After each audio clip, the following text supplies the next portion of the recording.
هل عشان مش معانا اول نسخه من الكتاب المقدس او نسخه مجمعه من برديات الكتاب المقدس ينفي او يقول ان لا وجود للكتاب المقدس؟ حاشا.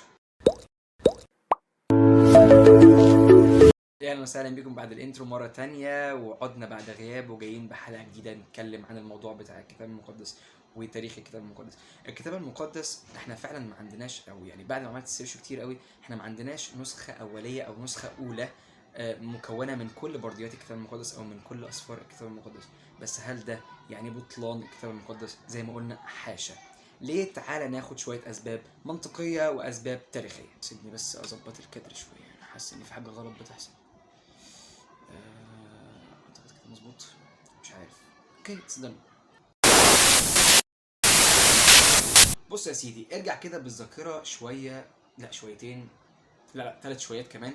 ايام مثلا موسى النبي، هل احنا دلوقتي معانا لوحي الشريعه؟ هتجاوبني تقولي لا. هقول لك طب انت بتؤمن بوجود الوصايا العشر، هل معنى ان لوحي الشريعه مش موجودين ان يعني ده يعني ان في بطلان للوصايا العشر؟ هتقول لي اكيد لا. طيب بنفس الكونسيبت ده هقول لك على الكتاب المقدس. هل الكتاب المقدس عشان احنا مش معانا النسخ الاولى كلها منه او النسخه الاوليه من كل صفر يبقى كده بطلان الكتاب المقدس؟ اكيد لا.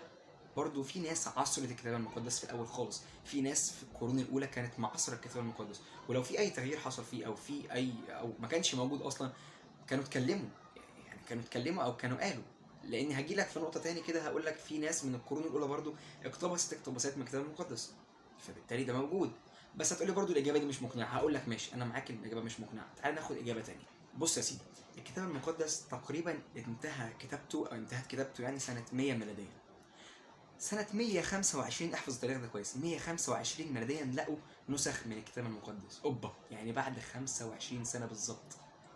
مش عارف اقول ايه تاني، يعني 25 سنة ده فرق بسيط جدا، ما كملش حتى ربع قرن او ربع قرن يعتبر. فانت بتتكلم في ايه؟ ومش بس كده، في نسخة لانجيل يوحنا كامل اتلقى في اسيوط سنة 1923. النسخ دي موجودة في مكتبة ريلاندز في مانشستر، والنسخ دي على فكرة يعني للمعلومة يعني اصلها برضو سنة سنة 125 ميلادية. ده غير ان في نسخ تانية لانجيل متى ومرقس ولوقا ويوحنا وبعض رسائل بولس تاريخهم بيرجع لسنة 180 ميلادية.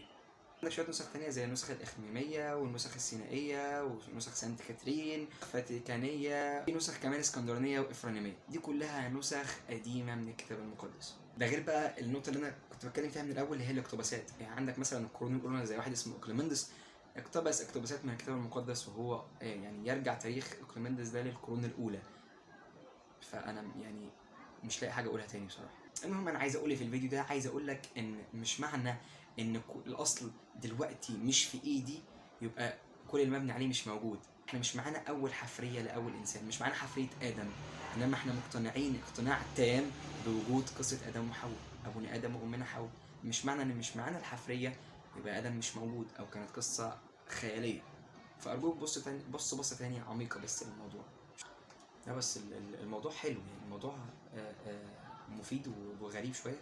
بصراحه انا بحثت كتير، يعني مش عارف، قعدت اسرش لقيت الموضوع صعب شويه ان احنا نجمع كل نسخ الكتاب المقدس.